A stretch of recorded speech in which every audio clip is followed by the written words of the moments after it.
Greetings, fellow slingers, and welcome back to Roll the Hard 20 podcast. We have a special episode of Rolling for 20, and with it, a very special guest, a man I have known for over 3 decades, an esteemed author, an amazing artist, a great man, and an awesome brother, and the creator of the logo for the podcast. I'm proud to have in the studio of the Rage Room with me, Samwise Didier. Thank you, Brother Ryder. Good to be back in the Rage Room. Hey. So, Sammy, welcome back. Only this time in a more official capacity as a guest, not a guest player. Welcome back. Now, we go back, you and I. How far back? We go way back. We go way back. Decades.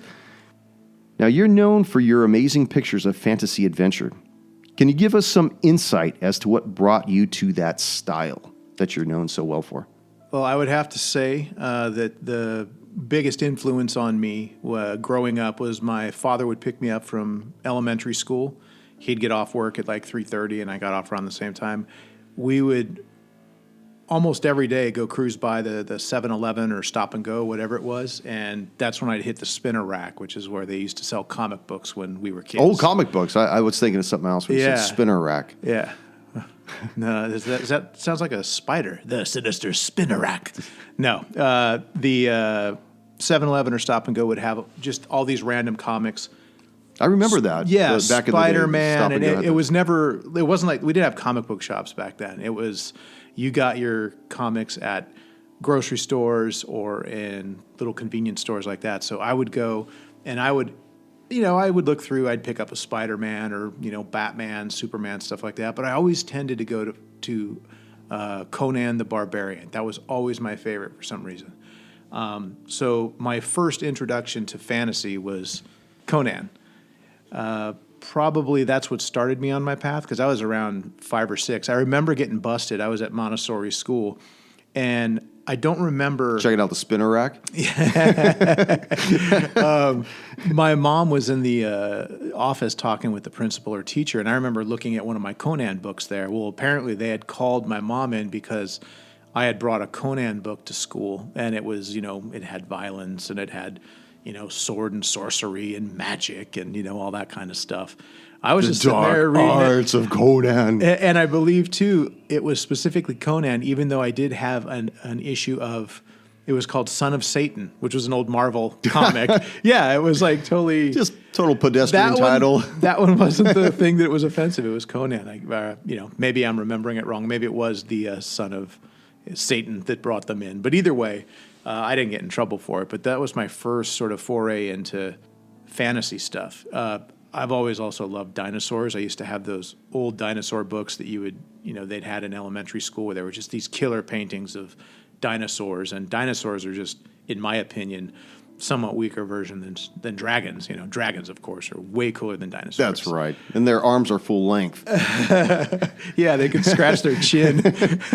And then it probably from there moved on to when I was about 7 years old, the 1977 animated Hobbit movie came out. And I remember seeing that either on TV, and I do remember seeing it at school at one time, but that totally just took it from a standard dude with a sword to now there were these little small dudes called hobbits and hairy dudes named dwarves and, pretty dudes named elves and, things like that. So that really introduced me to more of the high fantasy and not the sword and sorcery sort of stuff. But that's where it all started. Conan comic books, The Hobbit, and, basically my pops grabbing me comic books after school and reading them after that. What's funny is everything that you've mentioned at some point I can totally relate to. Because the first time I saw a G.I. Joe comic was... Dude, this is about me. I'm just kidding. I'm going to edit that out. was episode 21, the silent interlude. Oh, that was... It was on easy reading. Yeah, I thought they were all like that. I'm like, isn't this supposed to have words? But it was on a spinner rack at a Stop and Go. And then, obviously, I knew your dad very well. Mr. D, to you. Hail. Conan, we first met over a comic. That's right. In high school. Episode 123 or something? 123 with the 3 witches or whatever. Vina. Yeah, that was a funny story because we had one of the people in our history class. She kind of resembled the profile of Vina, which, she was kind of a withered witch. No, it's not. But every time we'd see her, we'd be at Vina. No, she didn't know we were know. even talking about her. But yeah, so that was we were kind of dicks. Yeah. Those poor bastards. But yeah, I totally remember all your when we had an apartment together, you had drawn this dragon that had led out of your room, down the hallway, around the corner, and into the living room. There's this large, bloody dragon with blood coming out of its mouth and everything. I totally remember that was just hilarious.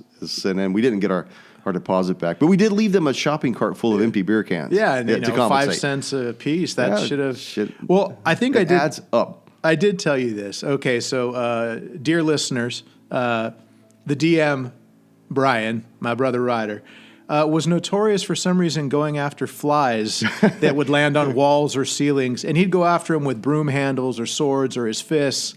And so we had a ceiling that looked basically like the texture of SpongeBob SquarePants. It had holes in it all over. So we didn't get, or let me change that. He didn't get the security deposit back. I think you were maybe in the military at the time. No, I was back out. You were back, but I got the security deposit, what was left. It was like $30, and I just said, you know what, I'm holding on to this because... Well, you did pick the Christmas tree that year. Yeah, and I think you picked the couch from the garbage. I did. Complete with a bunch of bottle caps.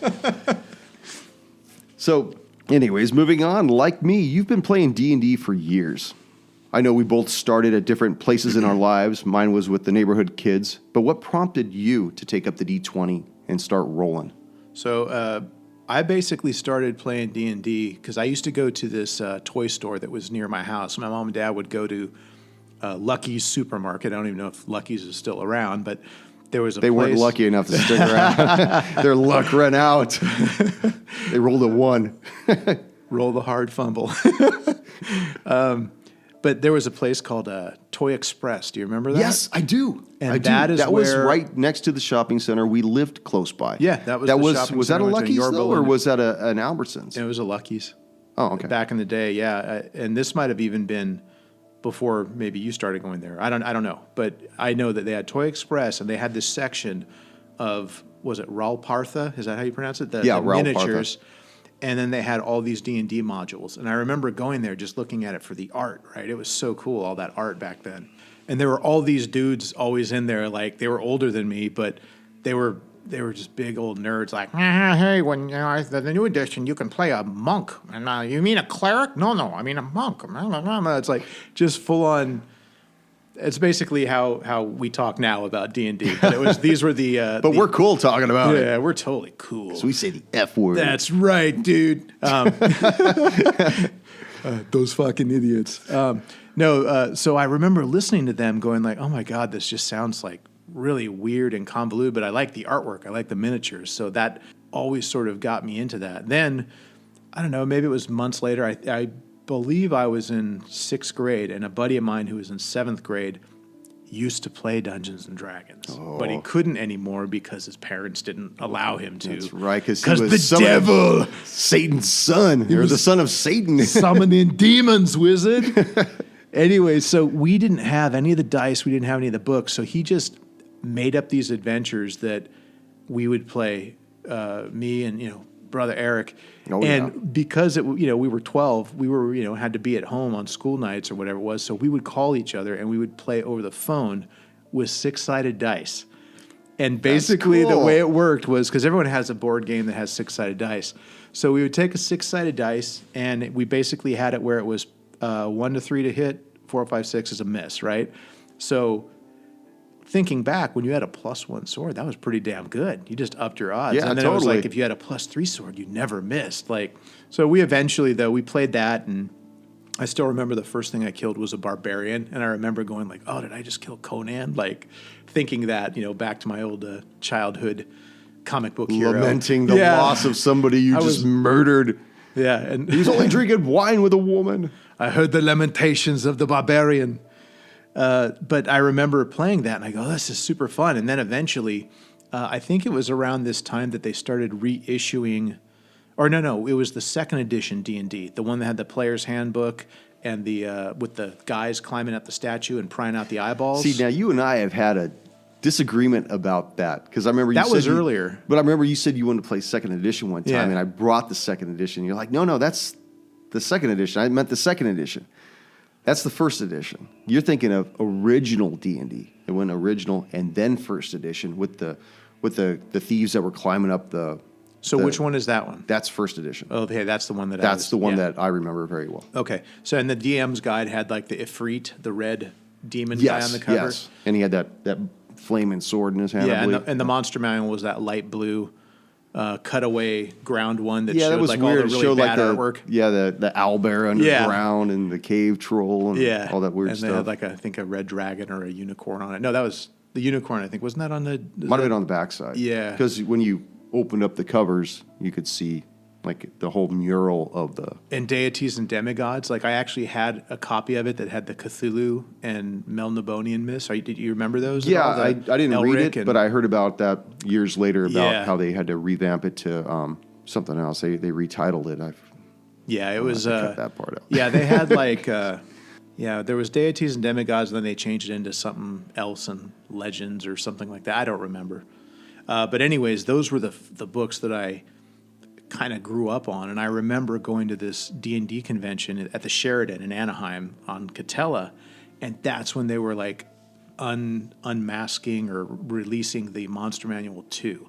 And That was a badass whole book. new friggin' world for me, because I know you were always a fan of the Fiend Folio. With the darker stuff. I love the Fiend Folio. Dude, the Monster Manual 2 totally just like brought in more demons and more giant types. Remember, I think it brought in those really dumb, like 20-sided dice-looking characters or triangle figures. Remember those guys? They were like circles and squares with arms and legs, and they were just dumb. I remember, like, I'd never have fought or played against those. I think they re-envisioned those for 5th edition, actually. Oh, really? Yeah, and I've never been a fan of stuff that looks goofy like that. Yeah, it was I'm always more like- of like the shock and the fear factor of when you're adventuring. You should be shitting your pants. This shouldn't be a walk in the park. Oh, look how cute.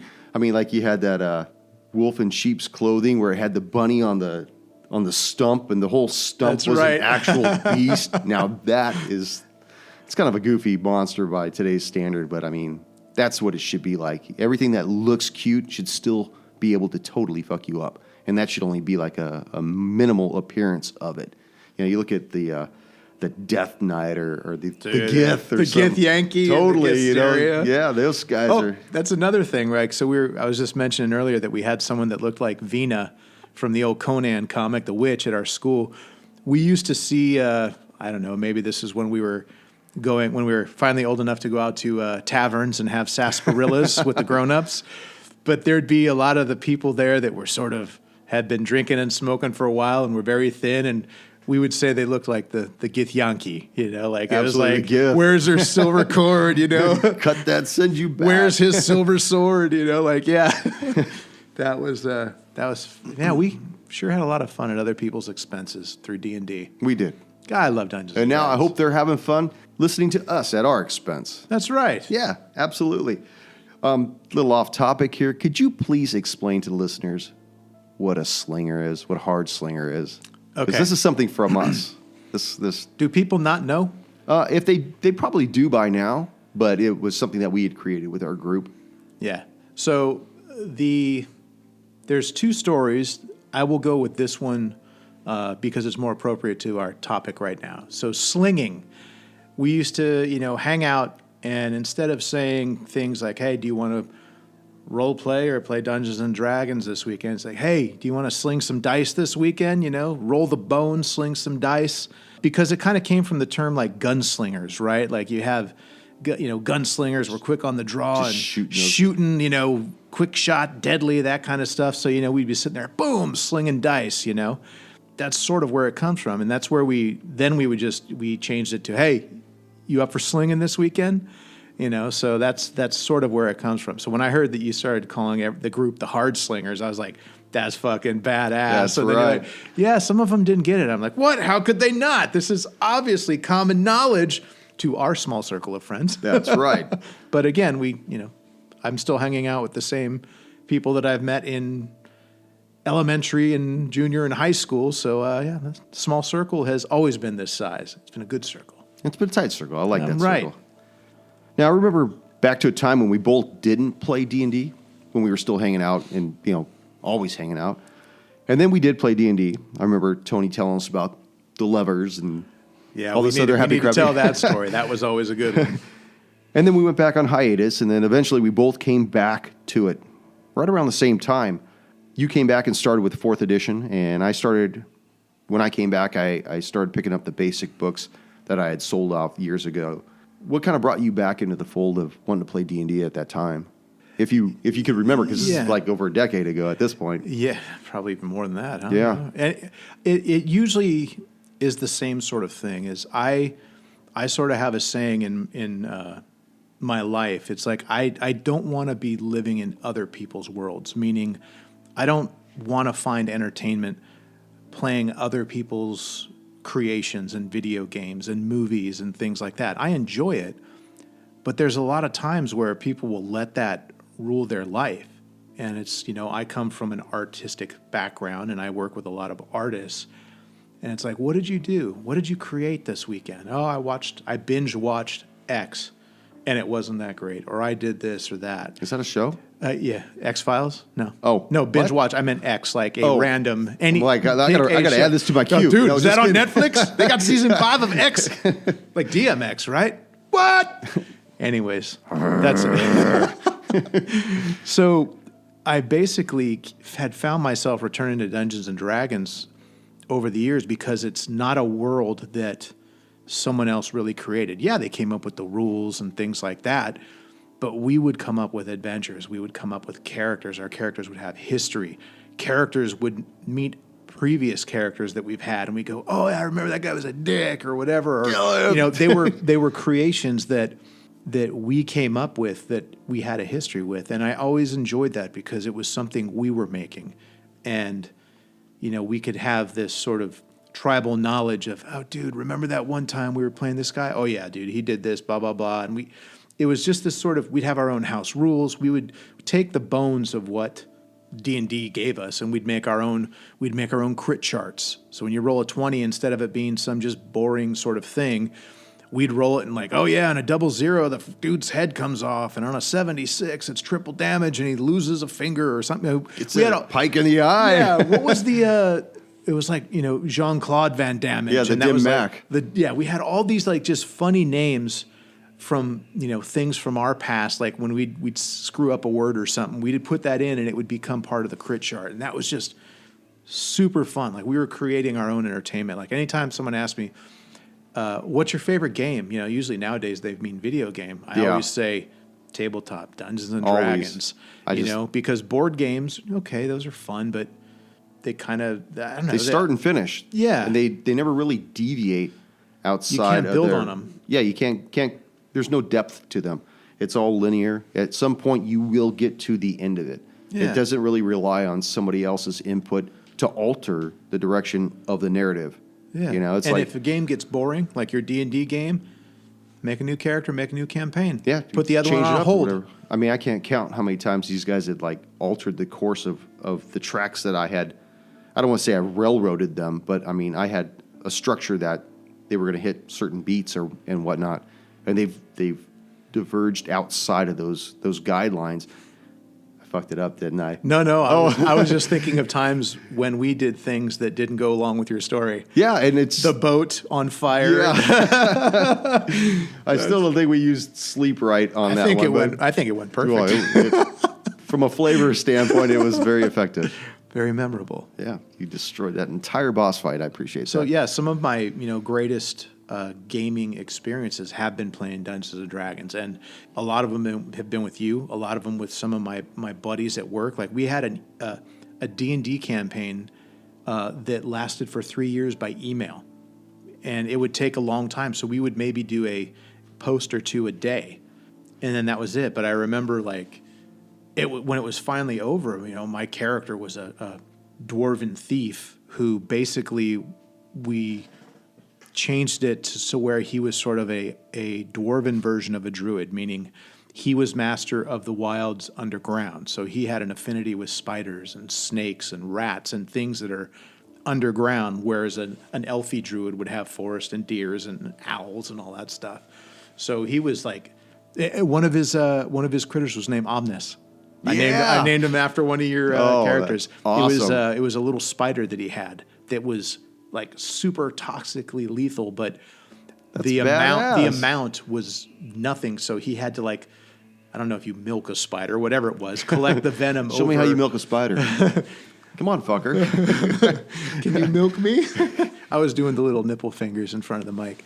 But there's something just about being able to create your own worlds and play in them and have it be able to be done so simple and quick. Even you don't even need the books nowadays.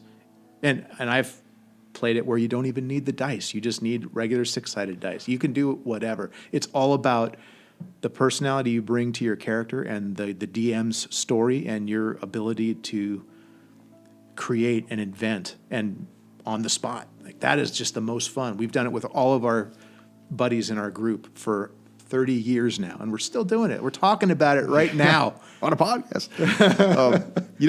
What's funny is I've heard from different people about certain editions can't be role played. And I just completely disagree with that. I think that people rely too much on the mechanics rather than having a good narrative driving the story. And I think that an entire session can be nothing but role playing, regardless of the edition. And that being said, do you have a particular favorite edition, or does it really not matter to you? Or do you flavor more of the story over the mechanics? I've enjoyed all the editions. Like, I used to really remember loving the first edition. Is that right? That's right. And I look back at that now and go, oh my God, there's so many little wonky things. And I even remember, I think we were going to try to go back and play it, right? We ended up not for some reason, but I think all of them, just because like I brought the wrong books. Because you said bring the second edition books, and I brought this second edition. You're like, what the fuck is this? He's beaten this horse in two. We now have 2 dead half horses. But I really enjoyed, what was it? Was 4th edition the one with all the feet, the different things? So I enjoyed elements of that because I usually end up playing like some sort of fighter warrior type, and in that one, as a basic attack, they basically gave you the equivalent of what wizards have as cantrips. So my character, Tyrannus, who I brought back to the rage room here. And we will be talking about him. He would be able to taunt someone to make him attack him, which is great. He would be able to do something like a cleave, which would hit the main target and then do strength damage on the other one. He would be able to do something where I could bump a guy out of a square into the next one. Therefore, like, whoever the mage was getting pounded on at the time didn't get a attack of opportunity if he left. But there were lots of things I could do in any given game. Now, we can do that now. I just have to go, DM, I want to try to do this. All right, well, you better roll off on that. And then we rolled off. And that's usually what we do. Yeah, and it's like, so you can do it either way. I just enjoyed that. That one, though, was a bit heavy. Combat took too long because everyone was flipping through papers and dailies and encounters, and that sucked, right? I hated that part. But I also... And that was the hardest part of that, which is, I think we curtailed that by making a percentage whether or not you could get the encounter or the daily off. And it also encouraged people who are like really bean countery, and they're always like, well, I will make this specific build and I will do, it didn't allow for interpretation or having fun. Like, hey, DM, I'm going to try to run and jump and bounce off this. What are my odds? Well, you got to roll this. Okay, let's try it. I enjoy that sort of thing. Awarding people or not necessarily awarding or rewarding, but allowing people to be heroic. In D&D, I hate it when it's like, yeah, I'm a warrior. I have a 12 strength. It's like, that's stupid. Like, he should be at least 16. Otherwise, throw it away. Like, I want my character to be heroic. I want him to be able to do things that the normal human or orc or halfling of my race can't do. And so by having those abilities, it makes me want to not play timid and be a bit more bold. And well, yeah, because you can't just march into your boss's office and take him down or something like that. You can once. But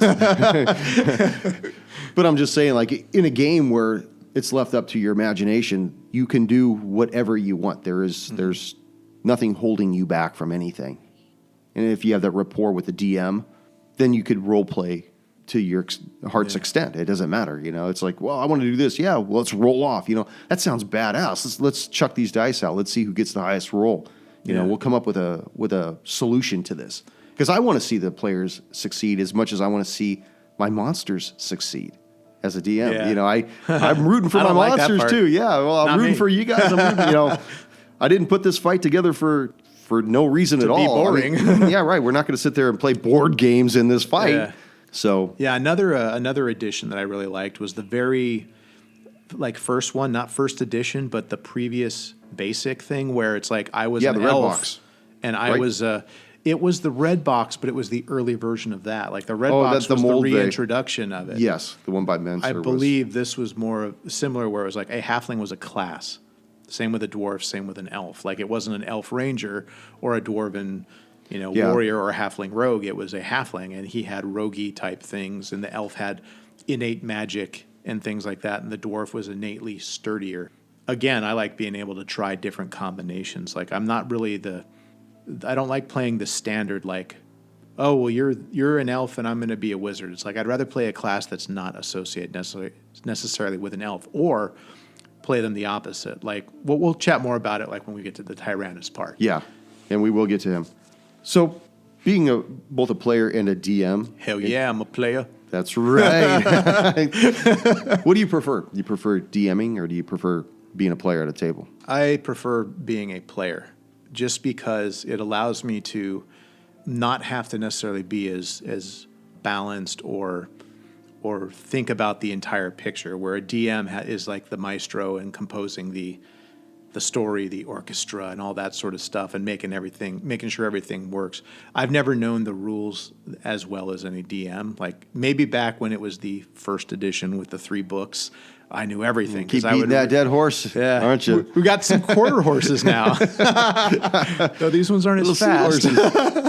But I knew those really well. But as the newer systems came out, I figured I was more of a star player than a manager. Like I liked having the opportunity to be different people. Where a DM kind of has to know the rules and play by them to ensure the whole party is having fun. As a player, I can choose to be a dick with other party members.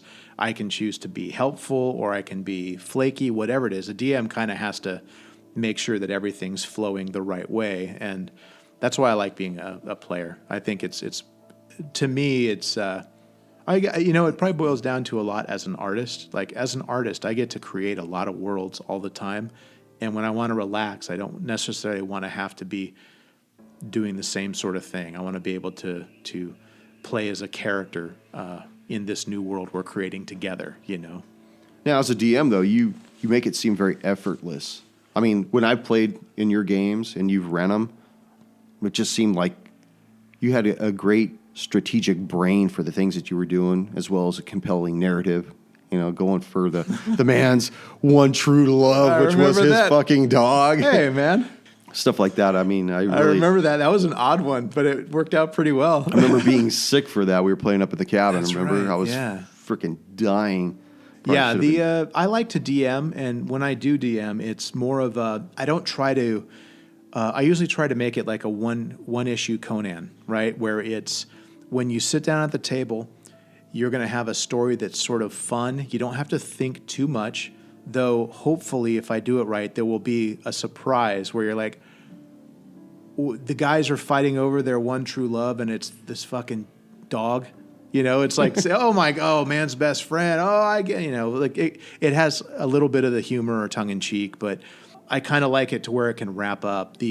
Having the big long story is cool, but I don't know if I don't regularly play as much to be able to do that. And in my spare time, I could be working on an elaborate Dungeons and Dragons story, or I could be working on artwork and stories for my other things that I want to work on. Right. So I really enjoy the being able to drop by, even if it's once a week, and really get into that session and really give it all, and then be able to go, okay, well, what am I going to do next week? Instead of having to worry like, well, shit, they just went the wrong way and they triggered all these traps and they're dead. How do I make them not dead and come back to life, and then have to explain it in the story? So both are fun, but I kind of like being the player on the field instead of the manager. Less responsibility. Well, when you create your character that you like to play, do you call upon these past inspirations during your character build? Stuff that you've read, like Conan and The Hobbit and all that other stuff. You know, what's your inspiration for when you build that character? Pretty much every player or every character that I play, I want to be different than what I am in life. I don't understand people who want to play a human character, whether it's a wizard or a cleric or anything like that, because to me, I play a human every day. Now, on Friday and Saturday, I play the dwarf a lot, as you can attest to some of our weekend adventures. Absolutely. With the sarsaparillas at the taverns, looking at the Githyank. But yeah, and it's same with video games. I always like playing the monsters. Like when I play D&D, I want to be a half-orc or a dragonborn or something different. Even if it's like a halfling. I don't want to be a halfling rogue. I want to be a halfling warrior. It's like I want to be this little tiny tank encased in plate mail that's charging into the fray, where most people, they go, oh yeah, I want to do the big badass guy. It's like, okay, I like playing either something that's non-human and monstrous, because I can get into that monstrous sort of, role. And it's fun to role play monsters, whether they're against society and don't give a shit about humanity, or they're taunted by humanity and trying to always fit in, even though they never will. If it's only half of them will fit in. Yeah. If you're a half orc. That's right. What was that? What did I call? Half of you could stay. What did I call Rafu, the half man or something? That's right. Half of you can stay, the other half's got to leave. So you're just standing in the doorway drinking one half of your mouth. So, no orcs allowed, so you're just halfway in. Am I good? But I definitely like playing something that is not something that I would normally see. Now, going further on that, I also don't like the new round of D&D stuff where you got people who are playing like crystal shard people and half feathered, half whatever. It's like now it's just getting all wanky. It's like I like the sort of classic crayon box. Yeah. Not the small one that has 6 colors. The one that has like 12 or 18, right? Like where there's a nice variety, but now the blues aren't starting to all look the same and they're just called different. Or being a colorblind individual, they all look the same to me anyways. Yeah. And that's not being racist. You're racist against Totally. crayons. They're all blues. Yeah, is that why your pictures at Macaroni Grill always look so shitty when you drew on the tablecloth? I do. I require adult supervision. I need an adult. I need an adult here. But yeah, I love playing something that I'm not normally in real life. Again, like you were saying, you can't go in and tell your boss off and stuff like that. Well, in D&D, I don't want to be limited to my human capabilities, whether I'm strong or not. Like I've never played like Conan the Barbarian. To me, that I love Conan as a character in a story.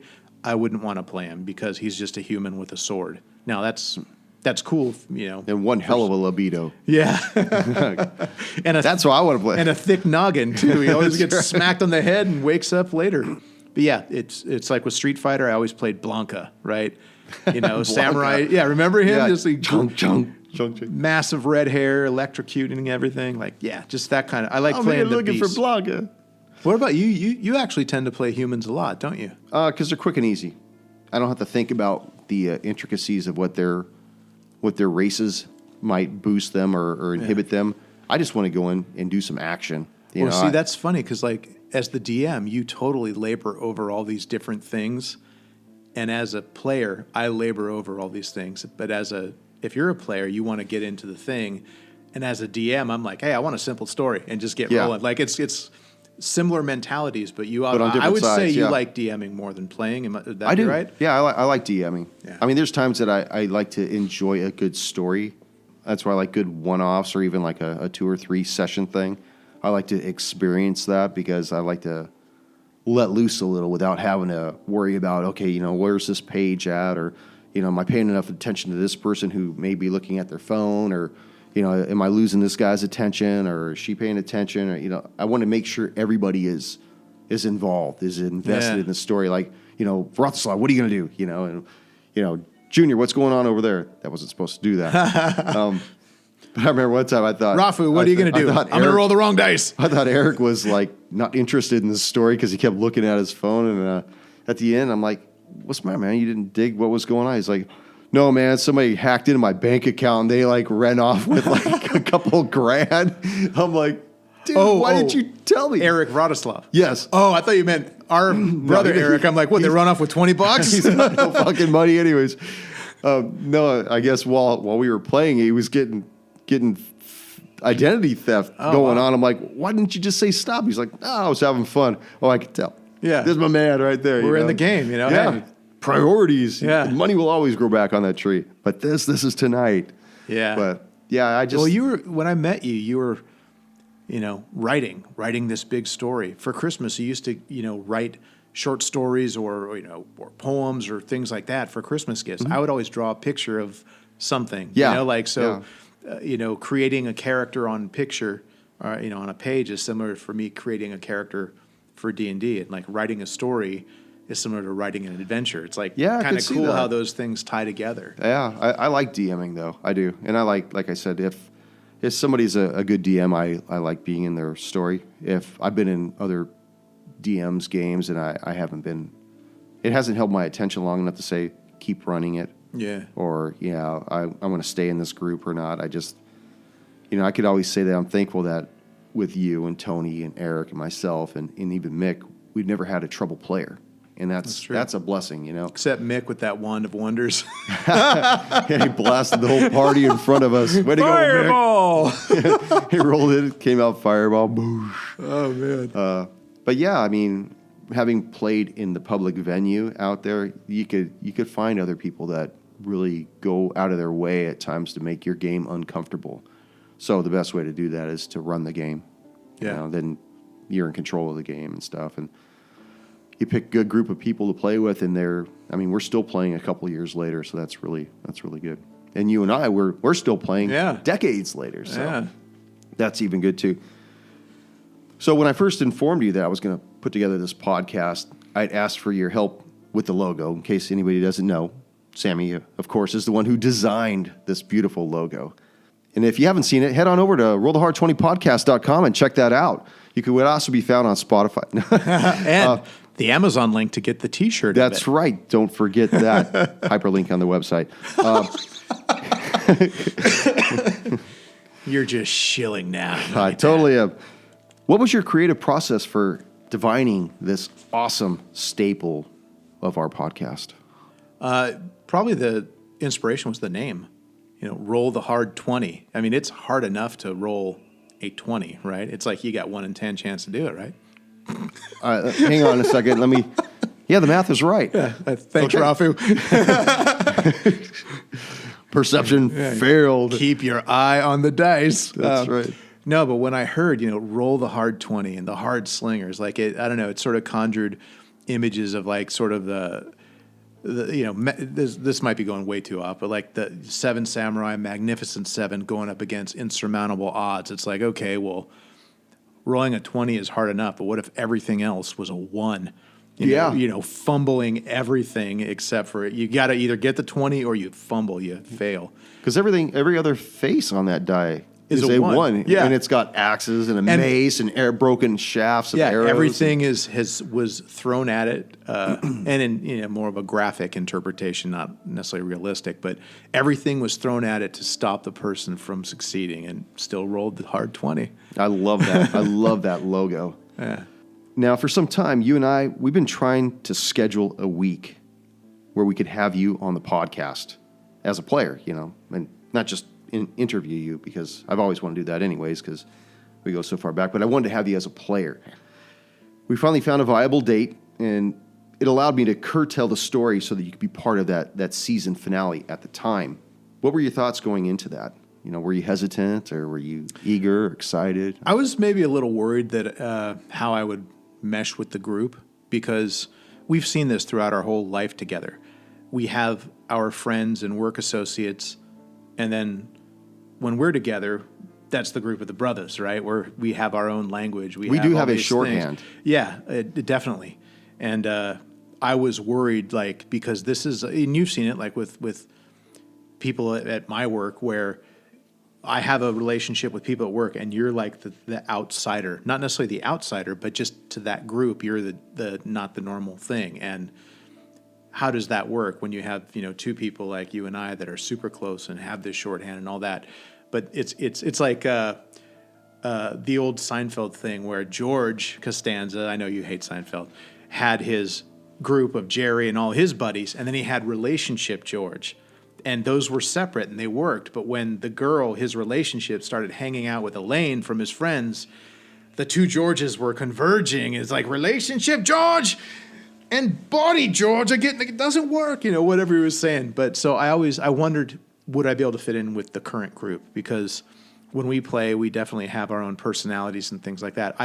I didn't want to F up the group by coming in and like trying to be to one way or another. I wanted to find out how the group was. And luckily I'd been listening to, was it like 25 episodes at that time? I think it was like 25 or 26. Like that. Yeah. Somewhere in there. So I felt like I knew these people already, or I knew their characters. The people, I didn't know only through their characters and how they talked on the podcast. So that was actually a big help because I kind of knew how to work with them because I knew how Ruby was. I knew how Vratislav was and Eldon or whatever his other name was for a time, and Rafa. Yeah, he had some other wonky name. I forget. So I didn't want to come in with my character and be the strong guy or be the silent guy or be the whatever guy. Like I wanted to make sure that those guys still had their parts, right? But I also wanted their to have lady parts. well, one of them at least.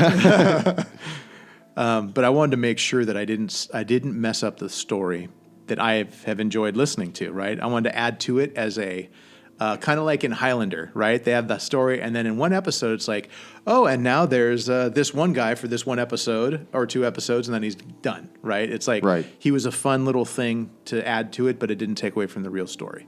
And that was probably the main concern. I wanted to make sure that nothing that I did or how I acted ruined the story that you had or the relationship the characters and the players had.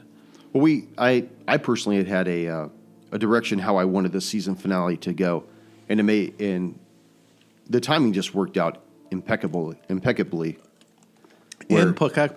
That's the word I'm looking for. You messed that up, not me. Impeccably.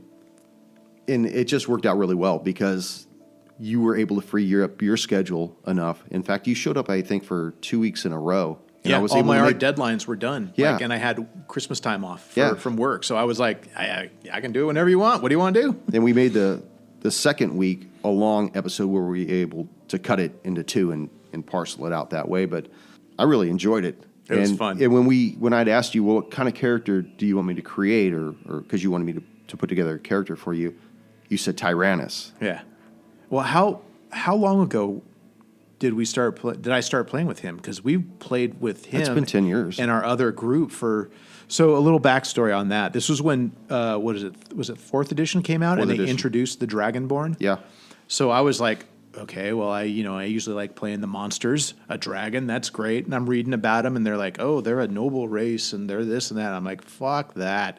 I'm going to play a fucking badass dragon man. It's going to be not a dragon man, but a dragon man.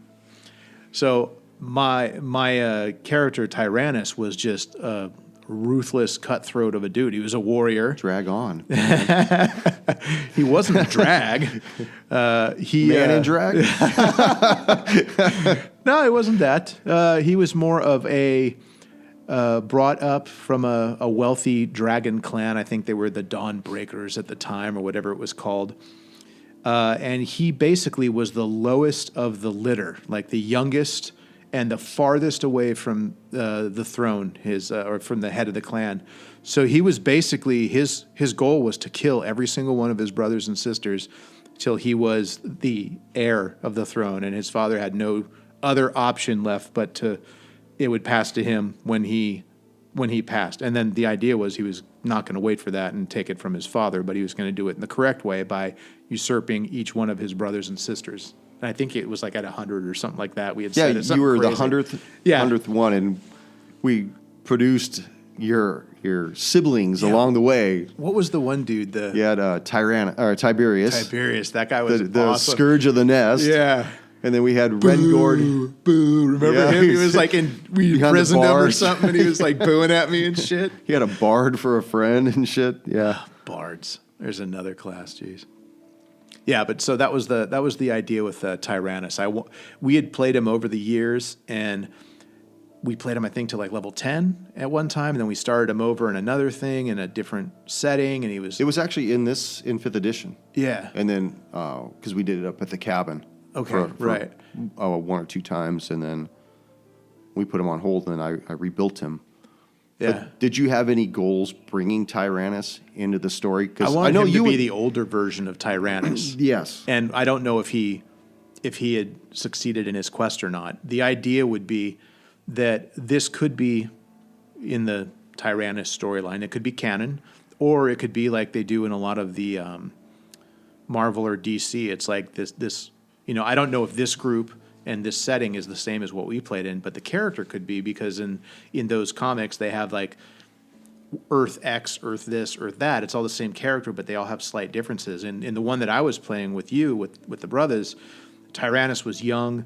He, wore blue plate mail, had a broadsword and a shield. He was the tank of the group. He would just get up there and try to get everyone to be pounding on him, and he would be doing cleaves and dragon breath and things like that. In this one, he was the older version of him, and he wasn't as heavily armored, but he did more damage. He had a great sword instead of the one-handed sword. Yeah. So that was really fun because it brought a whole new sort of style of play for Tyrannus. I wanted him to be older. I wanted him to be not necessarily a friend of the group. So that's why he would stop in the middle of combat and sit down and be like, hey, we're still fighting. He's like, I'm not. I just killed my guy. You guys handle yours, And he was a few levels ahead of the rest of the group, too. Yeah, he was because I wasn't sure if they were going to turn on you, and I needed you to be able to hold your own. So yeah. Well, that was also another reason why I didn't always engage in combat, or I let people go first. Story-wise, it's great because if you have all, caught up and listened to it, we were rival factions searching for the same thing. So there were, 4 of them? Or is that how many were? Yeah, there was 4. So I needed to thin out the herd if I was going to, there was a lot of them there. So if one of them got killed, well, great, fine by me. But also it allowed me to be, I was a few levels higher. I was like 6 when they were 4 or something like that, maybe even more. I didn't want to be robbing the thunder from people, right? So it was like, I'll do my attack, and then it's like, yeah, I'm done. I'm cold. I'm going to sit by this brazier while you guys clean up the rest of the fodder units. He was taunting them the whole time and, kind of helping out, but not being as forthright as he could be and stuff. I thought it played out really cool. Yeah, it did. I mean, did you have any other agendas that you wanted to achieve? Any other beats that you yourself wanted to implement that you hit on, besides the ones that we had already spoke about, like before you jumped in? Well, I know that I wanted this character to be sort of like one of those characters you would see in a series where you don't see him all the time, but when you do, you're like, oh, this guy's a dick, or oh, I love this guy. But because he's a dick. Yeah, because he can be a little bit more crass or a little bit against the group, but that it's not necessarily like he's not out to kill them, but he's there to get whatever he can. It's and then he'll be gone. And hopefully, like my idea is that I would love it for one day for the group to come in. They're going to be, slinging again, and they see me sitting at a table. And Bradislav's like, oh, fuck, and Ruben's like, I want my book back. And, Eldon's at my side worshiping me for the dragon man that I am, and then, I can poke fun at Rafu's empty socket. I have an eye for him. I have an eye for you. But yeah, that was kind of the goal. But I also wanted to revisit this character that you and I had been playing and knew a lot of history of, that you could easily, you didn't have to come up with a lot of stuff. You could kind of work in the personalities that he had, because you DM'd pretty much every adventure he's ever been in, Yeah. As far as Tyrannus returning, we have plans, you and I, on the horizon of when he'll make his return. Obviously, you hear that, Ranger? That's right. And I know him so well that if I had to improvise him, if you couldn't make it, I think that in the last episode they heard a familiar voice and they weren't certain if it was Balls or Tyrannus. At first they weren't certain, and it's funny because I know who it is.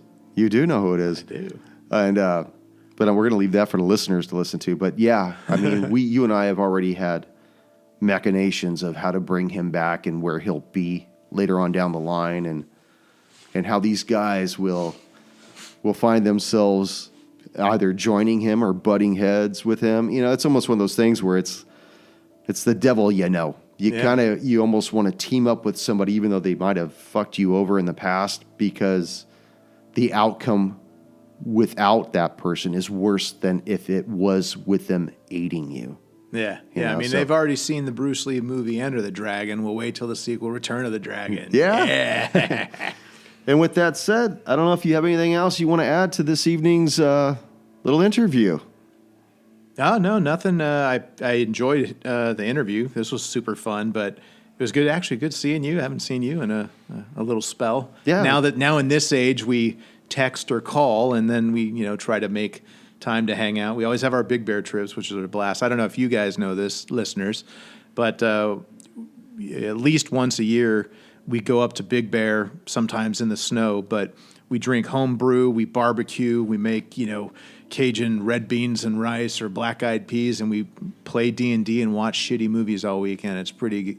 Your movies aren't shitty; those are good movies you bring up. Thank you. But the other ones, Tony's beer is good. Yeah, but yeah, we have a blast up there. So yeah, that's always been a fun treat. So like when over this Christmas break, when I was able to come by, I remember really looking forward to it, and then especially sort of missing. I used to play in a D&D group at work. Not just the email one, but once a week years ago. And I remember how fun that was. And it's like nowadays it's a bit more, my schedule's a bit more busy. I'm working on a lot of art and got the young boy Jack at home and stuff like that. So having those 2 nights were super fun, especially because it was like 2 weeks in a row. It wasn't like, I had to wait 5 weeks till the next session. Or things like that. You were able to, and nobody knew more than you did. Yeah. They didn't know more. Nobody knows more than I do. That's right. Say that again. Give me a coin, DM. But like when the session ended, everybody was ended in the dark. And then when it picked up, everybody was on the same playing field. Like I didn't clue them into anything that you didn't know, and you weren't privy to anything that they didn't know, other than we need to get to a certain point. Yeah. And you and I knew that certain point was at some point you need to abscond with that soul crucible. Yeah. That was already there at some point, but they had to get it back. So you could take it, but at some point how they got it back was totally up to you. I didn't understand why it took so long for them to know that was it. That they could trade it off or no, that was the soul crucible, because I was like kind of hanging out like, "Oh, what happened to your eye?" Like I didn't want to sit there and just drink the potion and whoop, like I'm gone later, fuckers. Yeah, because we had that as a backdoor exit, that you had the one potion of invisibility. Yeah. So at any time you could just see it, but you couldn't leave. They had to get the soul crucible at some point. And I left that was totally up to you. I didn't take that agency from you at all. So however you guys made it. That was a fun one. And that was it. Yeah, that couldn't have ended more perfect with the whole eyeball. Oh, that was awesome. Bye-bye. Oh, man, I forgot he had the card. And I forgot. That anybody would have totally thought that was well played. Like it sounded like a setup, because wasn't totally Eldon like, well, don't you have that artifact? And that was, Ranger said that. I give you my word, that was not planned. I had forgot he had the card. And when he played it, I'm like, oh, fuck yeah, this is so great. This is the season finale. What better time for him to fuck this up, man? He looked at the card, he knew what it was, and his eye just melted in its socket. And I thought that was amazing. Couldn't ask for anything better.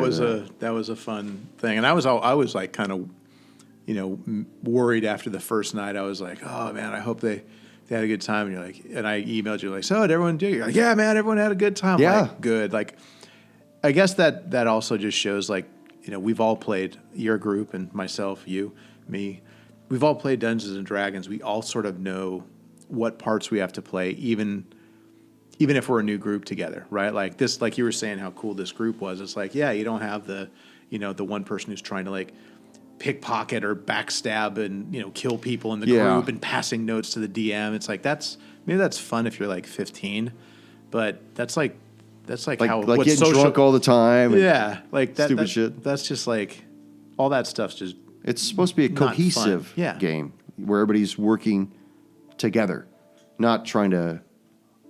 I wouldn't say fuck the other person or undermine, because sometimes you do want to undermine them if you're a guest star. That was the whole purpose of that. But I mean, it's supposed to be a collaboration of everybody, and everybody had a really good time. I remember that I spoke with Junior the next day at work. He was like, man, Sam's a really good role player. And I guess sometimes I take it for granted that because you and I have played so long that I wouldn't have expected anything less, that's how we act. That's how we play. Yeah. We bring the voices. We bring the energy. We want to do that. And it's cool to see you bring it to that level. You didn't just go Sammy. I mean, you went Sammy. I was in, I almost said Draconis, Tyrannus, like the whole time. I actually had to go like, all right, so, okay, this is me talking right now. Can I do this? Because it was, that was definitely fun though. I liked, and even the comments that weren't necessarily related to in game, like someone would say something as, oh, he must be having a cold too, or just like, making jokes like in character, I think is fun. Well, we've got that wry humor too. We always look for the in, just like, I saw that, chink, chink, because we're always on alert for one another because we don't want to show that underbelly. Can't leave a smog opening, where there's the scale missing. Put a fucking candle out in your Black armpit. arrow me. Well, I don't have anything else to add. It was a great interview, and I just need So this would be for the hard slingers. I had mentioned to DM writer Brian earlier. Send him like a quick paragraph of what your characters sort of look like, hairstyle, if they look like a movie star that we might know. But yeah, I'd love to do along with the logo and any other kind of icons like the Seekers Foundation stuff. Do little torso portrait shots of the characters in the group. So give DM some of that information, and over the next month or so, I can maybe start cranking some out. Yeah, that'd be awesome. We'll go ahead and we'll post those to the website, and we'll put together a gallery page for that, and obviously with credit to the great artiste. I'm going to draw left-handed. If I draw right-handed, it's over too quickly. Well, thank you once again, brother Sammy. Cheers, brother. All right. Until next time, keep slinging those hard 20s, dog.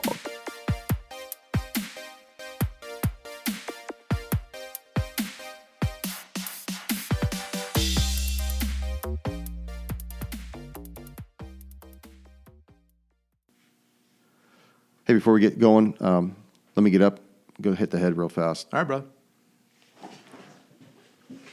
Oh, I didn't know that this was a pants optional sort of thing. Dude, what are you doing? Put that shit back on.